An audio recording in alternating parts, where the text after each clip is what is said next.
Binsey Poplars by Gerard Manley Hopkins.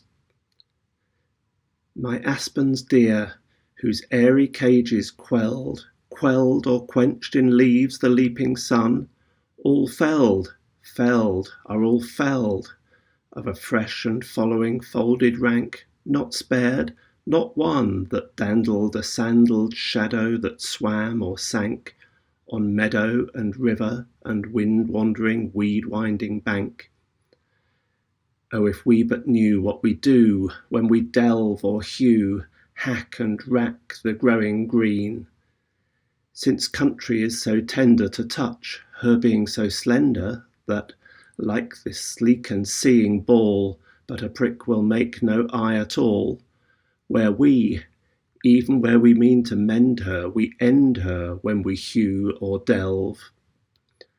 Aftercomers cannot guess the beauty been, 10 or 12, only 10 or 12 strokes of havoc unselve the sweet especial scene.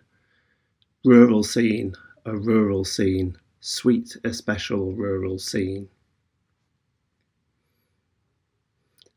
I got to know this poem 7 or 8 years ago. It dates from 1879 and was inspired by the felling of a row of poplars near Binsey in Oxford, overlooking Port Meadow. Hopkins used to walk there, and the poem speaks of his sadness at the harm done to a beautiful rural environment that he loved, before going on to make a wider case for nature conservation.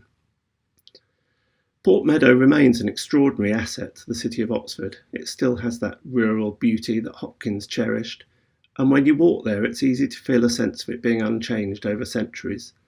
But of course it is occasionally threatened by development.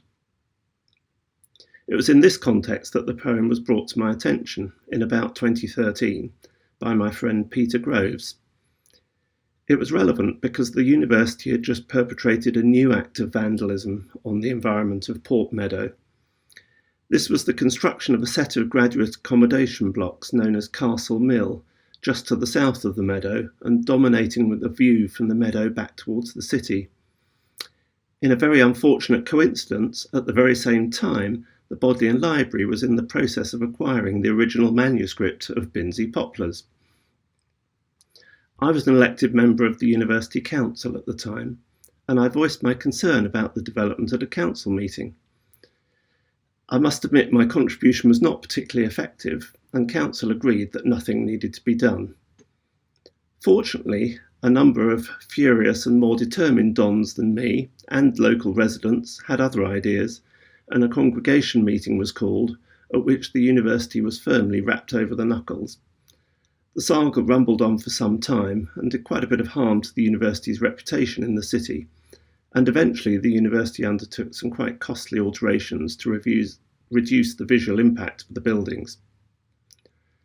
I'm happy to say that the alterations that were carried out have been quite successful in making the buildings far less obtrusive and in remedying much of the visual harm done to the meadow, so the story has, more or less, a happy ending. Still, when I visit Port Meadow and see Castle Mill looming over it, that salutary episode in the university's recent history and this poem always come to mind.